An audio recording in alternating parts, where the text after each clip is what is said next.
तर नमस्कार मित्रांनो, स्वागत आहे तुमचं आजच्या नवीन ब्लॉगमध्ये। आपला ब्लॉग जास्त मोठा नसणार आहे, कारण मी आता फक्त गणपती बाप्पाचं जे डेकोरेशन झालं आहे ते तुम्हाला या ब्लॉगच्या सुरुवातीला दाखवणार आहे, आणि नंतर मग उद्या गणपती बाप्पाचं आगमन ते आपण कॅप्चर करून तुम्हाला दाखवणार आहे। तर बघा, तुम्ही डेकोरेशन मी दाखवतो तुम्हाला कसं वाटतं आहे ते सांगा, कमेंट बॉक्समध्ये नक्की सांगा तुम्हाला डेकोरेशन कसं वाटते ते। आणि उद्या गणपती बाप्पा येणार आहे त्याची एक्साइटमेंट तर आहेच, तुम्हाला पण एक्साइटमेंट असणारच। तर मित्रांनो, असेच नवीन नवीन व्हिडिओज आणि ब्लॉग्स बघण्यासाठी आपल्या चॅनलला नक्कीच सबस्क्राईब करा, लाईक करा, शेअर करा, आणि कशा वाटतात व्हिडिओज ते आपल्या कमेंट बॉक्समध्ये नक्कीच सांगा। बघूया, आपण भेटूया उद्या सकाळी। मग आता तुम्ही डेकोरेशन बघा आणि भेटूया आपण डायरेक्ट उद्या सकाळी। गणपती बाप्पा मोरया। तर मित्रांनो, हा आहे आपल्या डेकोरेशनचा फायनल लुक।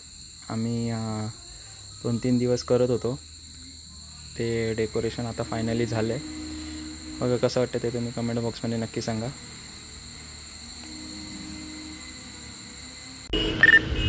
शुभ सकाळ मित्रांनो। तर आता थोड्याच वेळात आपल्या गणपती बाप्पाचं आगमन होईल, म्हणजे ते विचारे जे आहे स्नेहल कला केंद्र वेसराड, ते एका ट्रकमध्ये सर्व गणपती पाठवून देतात। म्हणजे खूप गणपती असतात इकडचे शेजारचे, त्यामुळे ते एका ट्रकमधून सर्व गणपती पाठवून देतात। त्यामधूनच आपला गणपती पण असतो। तर आता बघूया, तो ट्रक येईल, मग आपण गणपती बाप्पाला घरी घेऊन जाऊया। तोपर्यंत स्टे ट्यून।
मित्रांनो, गणपती बाप्पाचं आगमन झालं आहे, प्रतिष्ठापना पण झाली आणि आता आरती पण झाली आहे. तर नैवेद्य दाखवण्याचा कार्यक्रम चालू आहे, तो आता होईलच. आता पुढचा व्लॉग जो असणार आहे आपला तो आरतीचा घेणार आहे. 2-3 दिवसाची एकत्र आरती करून एक व्लॉग होणार आहे. तर बघूया, भेटूया आपण आता पुढच्या व्लॉगमध्ये. तोपर्यंत काळजी घ्या.